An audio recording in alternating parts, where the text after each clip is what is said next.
सभी शिक्षक मित्र व छात्र, आज हिंदी दिवस के अवसर पर हम सभी यहाँ एकत्रित हुए हैं। हिंदी हमारे देश की राष्ट्रभाषा है, क्योंकि यह सर्वाधिक जनता के द्वारा बोली और समझी जाने वाली भाषा है। यह हमारे देश की समृद्ध भाषा भी है, अनेकों की मातृभाषा भी है।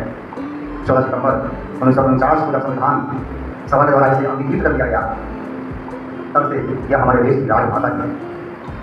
हिंदी सिर्फ हमारे देश के अंदर ही बोली जाने वाली भाषा नहीं है, यह हमारे देश के अधिक वैश्विक स्तर पर पहचान रखने वाली एक महत्वपूर्ण भाषा है।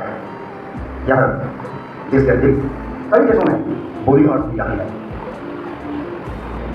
आज इस अवसर पर मैं अपने संदर्भ में जब मैं बोल रहा था, जब मैं छात्र था, तब ये कविता जो आज भी मेरी तरह है, मैं चाहूँगा कि मैं स्वयं उस कविता का पाठ करूँ और करके सबसे बात करें। जिन छात्रों ने इसमें भाग लिया है उनको यहाँ पर लिखा गया। सुप्रभात, मेरा नाम अमृत राज है। मैं मदर्स इंटरनेशनल एकेडमी का कक्षा 8 का छात्र हूँ। मैं आज आप सबके सामने एक हिंदी कहानी प्रस्तुत करने जा रहा हूँ। इस कहानी का शीर्षक है बदला। बहुत समय पहले की बात है, एक साधु की मंडली आगरा की सीमा में प्रवेश करती है और वो गाने ले जा रहे थे। आगरा में तानसेन रहता था। वो अकबर का प्रसिद्ध गवैया था।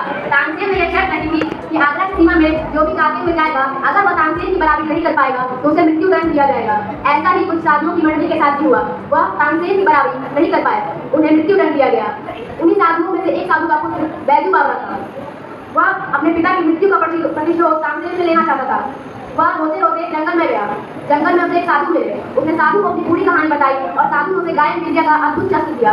उस शस्त्र को सीखने में उसे कुल 12 वर्ष लगे। 12 वर्ष बाद जब वह तानसेन से अपना प्रतिशोध लेने गया, तब उसने तानसेन से गायन विद्या में युद्ध किया और तानसेन को हरा दिया। तानसेन दया की भीख मांगने लगा और रोने लगा और कहने लगा, मुझे क्षमा कर दो। साधु ने बैजू बावरा को गायन विद्या की सीख देते समय उससे मांगा था कि वह अपनी विद्या से किसी को भी हानि नहीं पहुंचाएगा।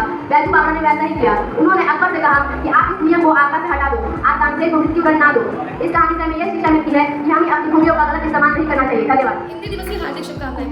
आज हम इस अवसर पर संकल्प लें कि हम अपनी मातृभाषा हिंदी को गर्व और सम्मान के साथ आगे बढ़ाएंगे। हिंदी सिर्फ एक भाषा नहीं, यह हमारी संस्कृति और पहचान का प्रतीक है। अपनी भाषा को अपनाना आत्मसम्मान की ओर पहला कदम है। अगर सपनों को ऊंचाई देनी है तो अपनी जड़ों से जुड़े आगे बढ़ना होगा।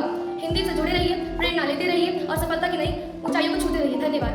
आज हिंदी दिवस के अवसर पर मैं एक कविता प्रस्तुत करना चाहूँगी।